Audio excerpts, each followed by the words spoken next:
All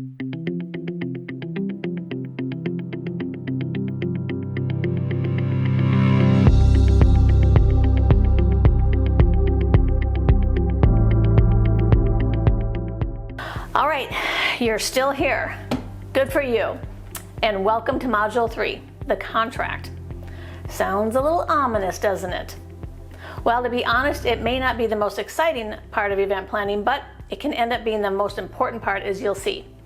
I've been involved in about 475 or so events, so I've done my fair share of contracts.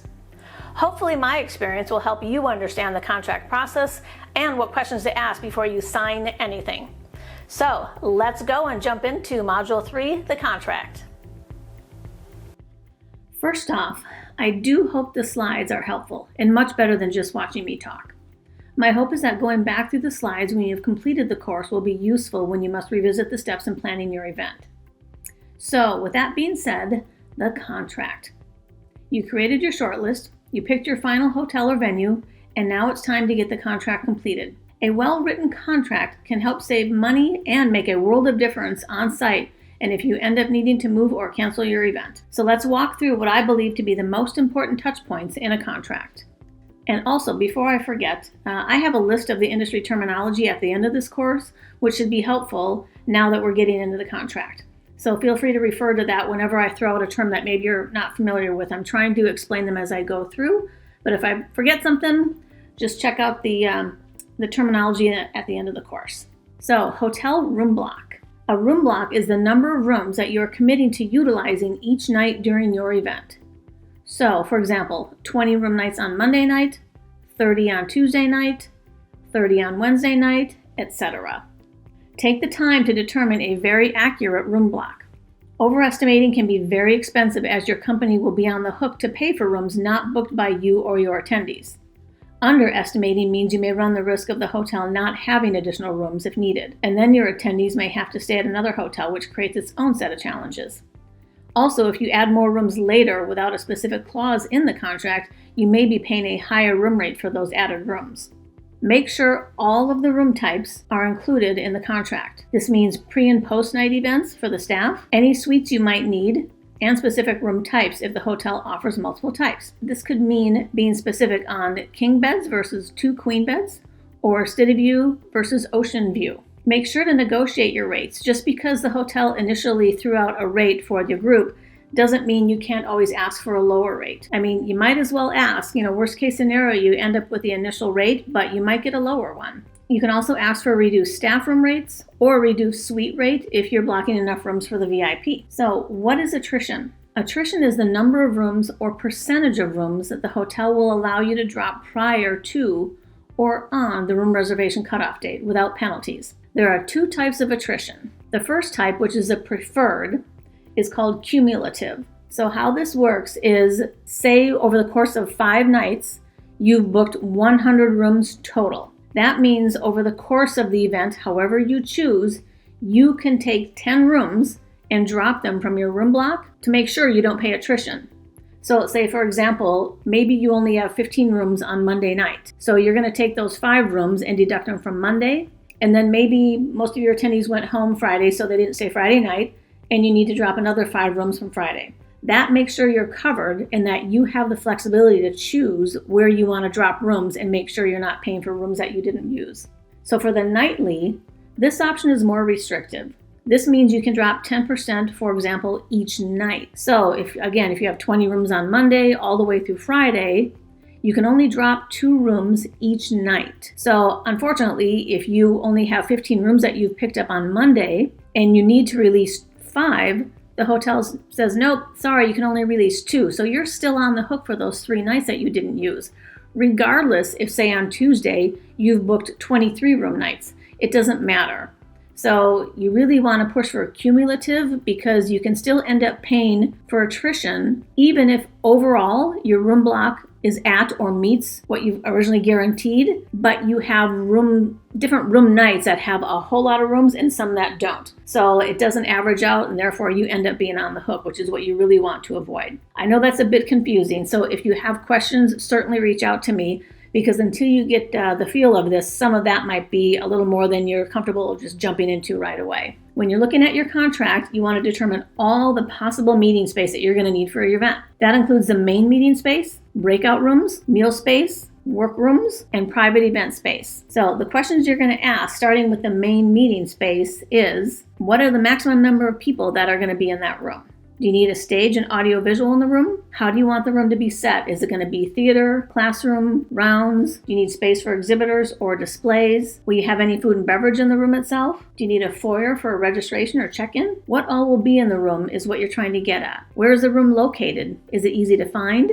Is it close to breakouts or other space that you need? And is there a charge for the meeting space? Depending on how many attendees you have, a lot of times you can negotiate the meeting space down to minimal costs or nothing. Let's move on to the other rooms, like the breakout rooms. Some events require smaller rooms, so say you're going to have a main general session in the morning, and then the afternoon is going to consist of breakouts where you have smaller meetings with topic sessions. Most of the same questions are going to apply here. You want to know how many people can be in the space. Do you need a riser or a stage or any audio visual? How do you want the room set again? Any food and beverage? Foyer space outside? Are you going to have a break outside these rooms? Do you need space for that? Are these breakouts close to the main meeting space? Do you want people going up and down different levels or different floors in the hotel, or do you want them all really close by? And is there a charge for that space as well? How about meal rooms? If you're offering group meals, you're going to need space for that. Meals can be in a different room or sometimes in the meeting room. Depending on if you have a large ballroom, some people choose to split the room in half and have the meeting in one half and then the meal is on the other side. Or if it's a smaller event, maybe you have the buffet outside and they bring their food into the meeting room and actually eat at the tables that you were using for the meeting. That's always an option. Commonly, breakfast is like a continental in the main meeting room area, or it can be a sit-down buffet in another room. So for lunch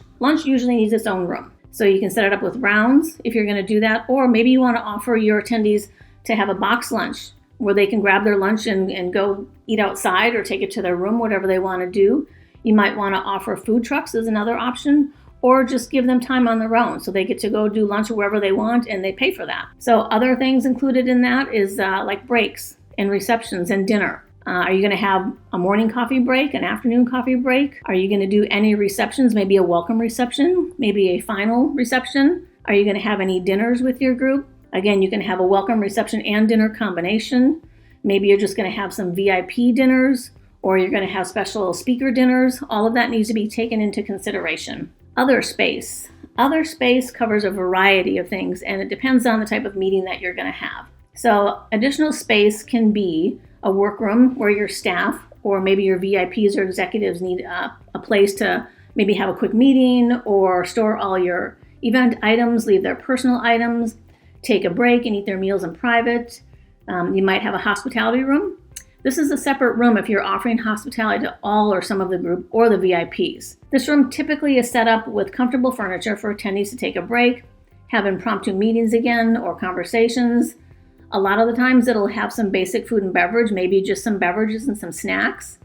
And also, depending on what you're doing, it could have a TV or video screen where you can see what's going on in the main session. Another different type of room is a green room. This is a separate room where speakers are going to prep before their presentation. They relax, mingle with other speakers or VIPs, and the room is usually a smaller version of a hospitality suite. How about maybe a display or exhibit room? Sometimes you need a room that is separate from the main meeting space if you have that many vendors or you're allowing exhibitors to come in. The exhibitors come in, they maybe have a 10 by 20 or a 10 by 10. They bring in their product, they have a chance to network with the attendees. And sometimes, depending on, maybe you're going to have 30 to 40 exhibitors or vendors, they need their own room. So you have to check again with the hotel what's going to be provided. Tables, tablecloths, audio visual, electrical, any decor, chairs, etc. Maybe you have a specific type of needs for your space. Maybe you have sales meetings where people are going to meet with some of your salespeople one-on-one. Maybe you want a private lunch space for the VIPs or executives to get away from the group and have their own lunch. How about maybe using some outdoor space for, if you're an automotive company, maybe you're going to do some vehicle staging. Or common these days is to offer like a morning yoga to the group to get up and get stretching and get going before the day. So all of these are other possible event space that you can use, or might need, I should say, and it all depends on the type of event that you have. You really should have about 95% of your agenda figured out, and I don't mean exact details, that you're going to have breakfast at 8, you're going to have lunch at noon. I mean, you have a really good idea of how the day is going to go or the event is going to go. Do you need 1 or 2 setup days? Do you need a teardown date for like the meeting room, or if you're bringing in items from your company to display? How much of the meeting space do you need for your event? Again, a general session, breakouts, specific rooms, specialty rooms. Do you need registration or a check-in area? How many staff are you going to have? Do you need a crew room? Group meals, again, you need to know, at least have a general idea what type of meals you're going to offer. Anything outside of the standard meeting room, such as a restaurant or a buyout, maybe. A buyout is when the hotel has a restaurant. You want to secure the whole thing just private for your group. How about any outdoor space, again? So all of this needs to be figured out ahead of time so you have a really good idea and you don't end up having an event where you're like, I needed more space, or maybe you secured space that you didn't actually need, and then it's going to, again, cost you money, which is what you're trying to avoid.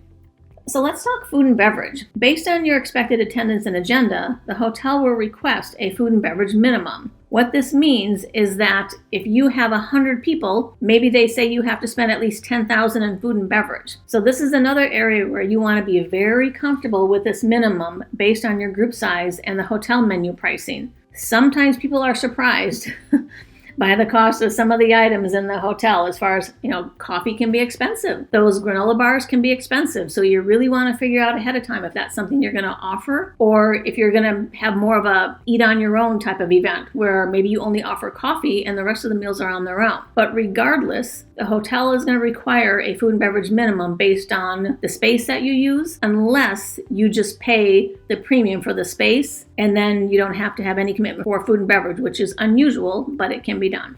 So what needs to be included in your food and beverage estimate? Your pre and post staff meals, all of your group meals, including breakfast, lunch, receptions, dinners, breaks, hospitality suite menus. And remember, your food and beverage minimum does not include the tax, service fee, or gratuity. So make sure you understand what those charges are going to be for the event. The tax and service charges can add another 25% to your spend, so be aware of that. And if you do not meet the food and beverage minimum, there will be attrition fees to pay at the end of the event. It's not fun to pay for something you didn't use, so take the time right now to confirm your food and beverage spend. All right, let's go to cutoff date and attrition. The cutoff date is the date that the hotel will release any rooms in your block that have not been reserved or booked by your group. Be on top of this date, as you will need to determine if you have met your room block, are releasing any allowed attrition rooms, or if you want to hold on to some rooms due to late registrations. Be in touch with your hotel convention services manager on a regular basis to make sure you're both on the same page. Standard cutoff dates are 4 to 6 weeks out, but this can be negotiated along with a couple other things. Again, make sure you understand if you're agreeing to cumulative or nightly attrition for the sleeping rooms. And remember that attrition also applies to your food and beverage minimum. If you agree to a certain amount of spend for your meals and your attendance drops, you're still on the hook for that minimum spend. Comps and concessions. The comps, that means complimentary items and concessions, are where you can do some negotiating based on what's important to your group or event.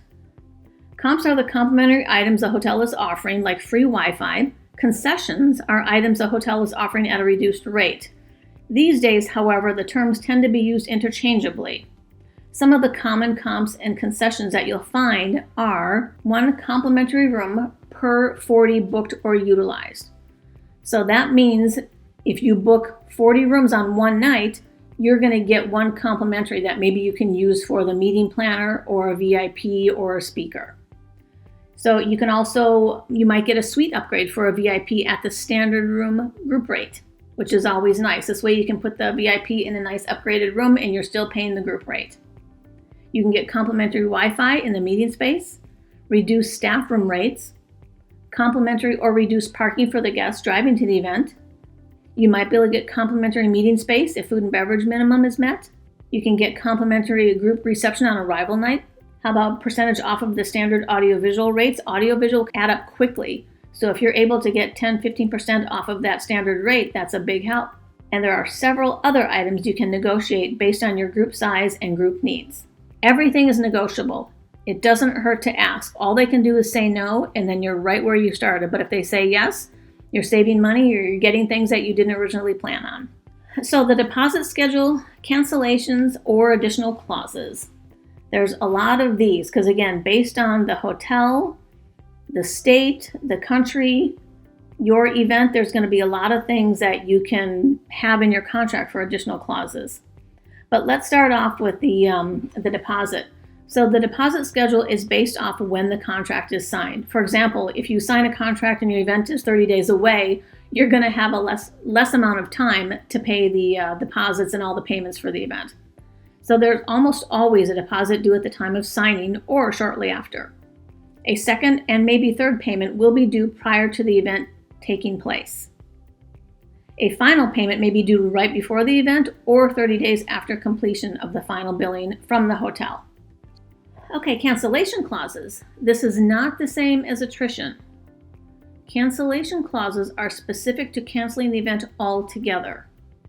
Cancellation fees can be extensive, and I mean very extensive, so pay attention to this. Some venues have a 50% cancellation fee that kicks in immediately upon signing the contract.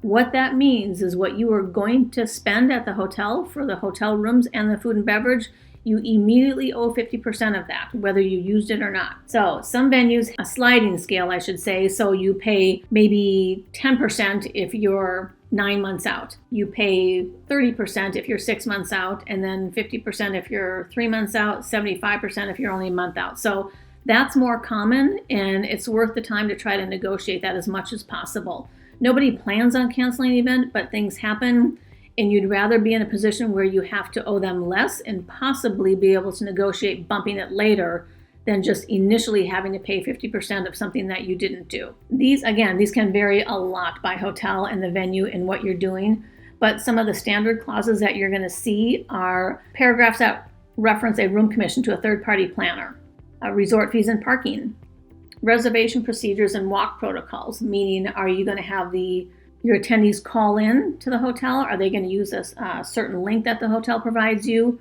Walk protocols means if the hotel is overbooked, are they going to walk people from your group, or are they going to walk people who just randomly have a reservation at that hotel?